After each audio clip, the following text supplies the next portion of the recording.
Passionnés de l'agriculture de l'élevage, chers membres, chers amis de la communauté Gako Élevage. Alors dans cette vidéo, nous allons parler des qualités, des exigences que doit avoir un éleveur de porc. Et ces qualités aussi sont valables pour toute personne qui désire se lancer dans l'élevage, en élevage en général. Vous comprenez que ce soit éleveur de porc, éleveur de lapin, vous devez avoir ces qualités. Et juste après ces qualités, nous allons aussi parler des critères de choix lorsque vous voulez vous lancer dans un élevage de porc. Alors, c'est tout de suite et c'est dans cette vidéo. Si tu veux connaître ces qualités, ces critères de choix du site, reste dans cette vidéo jusqu'à la fin parce que je te montrerai comment tu peux démarrer une activité, un élevage de porc en général. Alors, c'est tout de suite et c'est dans cette vidéo.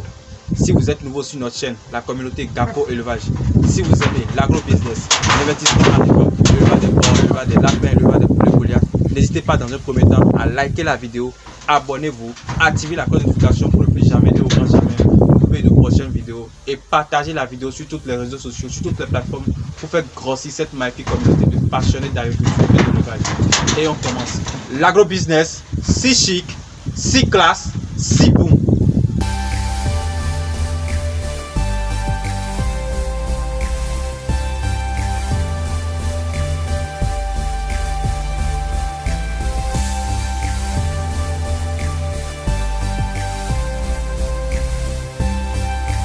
Salut passionnés de l'agriculture de l'élevage, chers amis, membres de la communauté Gako Élevage. Alors pour ceux qui ne me connaissent pas, je suis Frédéric, le père des porcs. Je suis agronome de formation, un technicien supérieur, entrepreneur agricole sur le terrain 24 h sur 24 h. Alors sur ma chaîne, je parle d'agriculture, je parle d'élevage des porcs, je parle d'élevage des lapins, je parle d'élevage des poulets Goliath. Et je profite aussi pour vous dire que je mets à votre disposition des machines agricoles qui vont vous permettre de réduire la main d'œuvre, sinon de plus rentabiliser dans votre secteur agricole et de dépenser moins. Alors, si vous êtes nouveau sur notre chaîne, n'hésitez pas dans un premier temps à liker la vidéo, abonnez-vous, activez la cloche de notification pour ne plus jamais et au grand jamais louper de pareils contenus et partagez la vidéo sur toutes les réseaux sociaux, sur toutes les plateformes pour faire grossir cette magnifique communauté d'agriculture et d'élevage. Alors, nous allons parler à présent des qualités que doit avoir, sinon les exigences que doit avoir un éleveur de porc.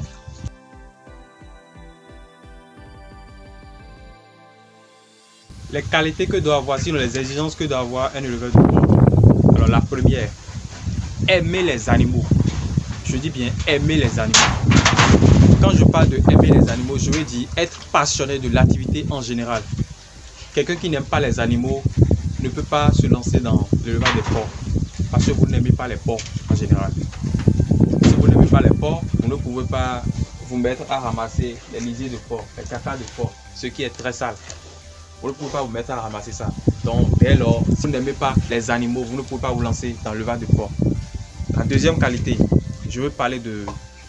C'est une qualité qui est très capitale. Oui, qui est très capitale. Être un bon observateur. Ouais, être un bon observateur. Parce que si vous n'avez pas le sens d'observation, vous ne pouvez pas réussir en élevage de porc. Le porc ne parle pas. Sinon, les animaux en général ne parlent pas. Alors, lorsque l'animal cesse de manger, vous devez connaître ça. Si elle fait la diarrhée, vous devez connaître ça. Alors, c'est à vous, éleveurs, de savoir tout ça là. Donc, le porc ne parle pas en général. Les animaux ne parlent pas. Vous comprenez? Les animaux ne parlent pas. Donc, vous devez avoir un esprit d'observation.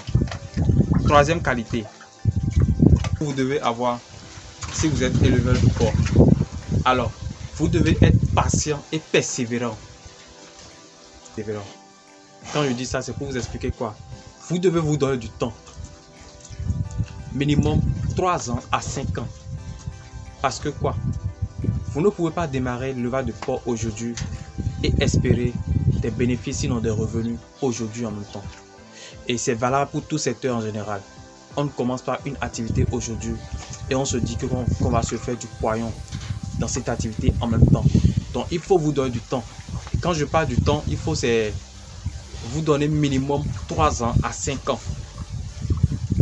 Je sais que juste après 6 mois de votre activité, sinon une année de votre activité, vous pouvez déjà commencer par faire des revenus, des bénéfices. Mais ces revenus, vous devez toujours les réinvestir dans votre entreprise. Vous comprenez? Vous devez toujours les réinvestir dans votre entreprise pour faire progresser l'entreprise en général. Si vous ne faites pas ça, votre entreprise va disparaître du jour au lendemain rapidement. Vous devez être persévérant.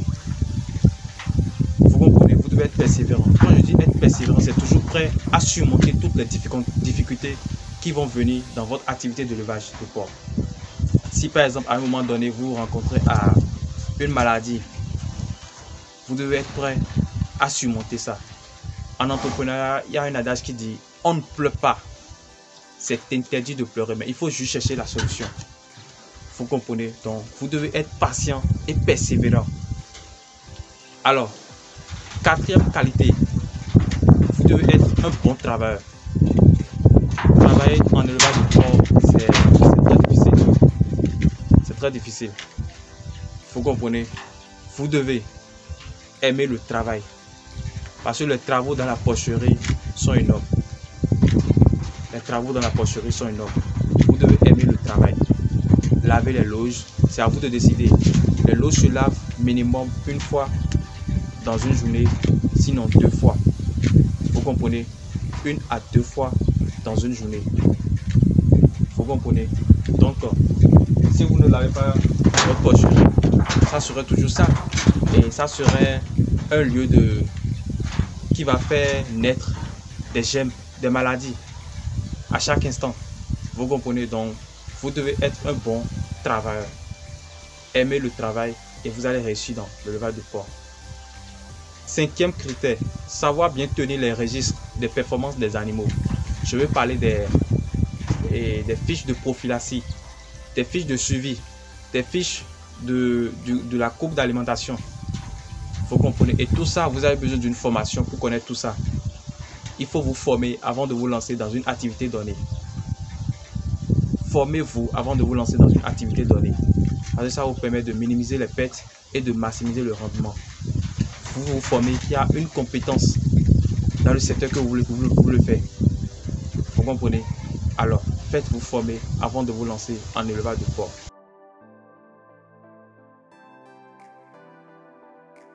Passionné de la culture de l'élevage, chers amis membres de la communauté Gako Élevage, nous allons à présent parler des critères de choix d'un site d'élevage de porc. Alors, vous devez savoir que vous devez choisir un bon site adapté à l'élevage de porc pour vous. Pensez à la rentabilité du projet. Alors, si vous choisissez un mauvais site, ça va agir sur la rentabilité de votre cheptel.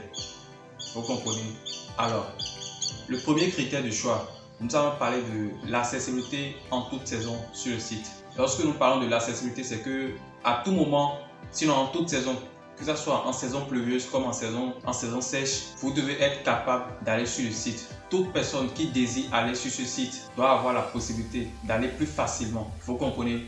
Que ce soit avec des moyens de transport, peut-être avec une moto, un tricycle ou une voiture, vous devez y aller facilement. Et de là aussi, ceux qui veulent, les preneurs, qui veulent venir acheter, les clients qui veulent venir acheter chez vous sur votre ferme, vous comprenez, ils doivent aussi avoir la facilité de venir sur votre site. Sinon, s'ils n'ont pas la facilité de venir sur votre site, ils ne pourront pas venir. Vous comprenez? Alors, on va parler de la disponibilité de l'eau. S'il n'y a pas ça là, c'est que vous ne pouvez pas faire élevage de porc. S'il n'y a pas de l'eau sur votre site, vous ne pouvez pas faire élevage de porc. Je le répète encore. Et quand je dis qu'il doit avoir une disponibilité de l'eau, c'est que peut-être si vous avez les moyens, vous pouvez toutefois faire un puits. Vous comprenez? En tout cas, là où vous pouvez trouver de l'eau pour pouvoir genre faire les travaux d'entretien, laver la porcherie, laver les porcs et servir l'aliment, humidifier l'aliment, tous ces trucs-là, vous voyez, toutes ces opérations. Vous voyez, donc vous devez avoir obligatoirement de l'eau sur votre site. Si vous n'avez pas de l'eau, vous ne pouvez rien faire. Vous comprenez? Donc, la disponibilité de l'eau est obligatoire sur votre site. Vous comprenez? La disponibilité de l'eau est obligatoire sur votre site. Alors, le site doit être loin des habitats. Vous comprenez? Le site doit être loin des habitats. C'est pour éviter les maladies. Vous comprenez? Parce qu'en ville, nous constatons que tout le monde passe comme on veut. Vous comprenez? Chacun passe par ici, chacun passe par là. Vous voyez, il y a plus de monde. Vous comprenez? Or, quand c'est loin des habitats, vous voyez que c'est éloigné. C'est éloigné. Donc, il n'y a pas une population assez grande là-bas qui peuvent genre avoir des gènes pour contaminer les animaux. Vous comprenez? Raison pour laquelle on préfère faire son site loin des habitats. Vous comprenez? Alors, si tu es dans les zones qui tolèrent, vous devez savoir qu'il y a des zones qui ne tolèrent pas l'élevage de porc. Là où il y a par exemple les musulmans. Les musulmans n'aiment pas manger la viande de porc. Donc, ce qui veut dire qu'ils ne peuvent pas accepter l'élevage de porc dans leur zone. Donc, évitez ça. Vous comprenez? Évitez les zones qui ne tolèrent pas l'élevage de porc. Vous comprenez, éviter ces zones. Mis à part ça aussi, nous allons parler de la dernière partie qui est un site proche d'un point d'approvisionnement en matière fourragère et en produits vétérinaires.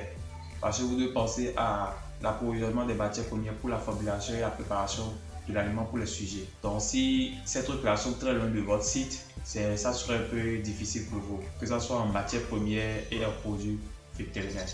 Alors, chers membres de la communauté Gako Élevage, chers amis, nous voici à la fin de notre vidéo. Si vous avez appris quelque chose de nouveau, n'hésitez pas à liker la vidéo. Et si vous êtes nouveau, n'oubliez pas de vous abonner, activer la cloche de notification et partager la vidéo sur toutes les réseaux sociaux, sur toutes les plateformes pour faire grossir cette magnifique communauté de passionnés d'agriculture et d'élevage.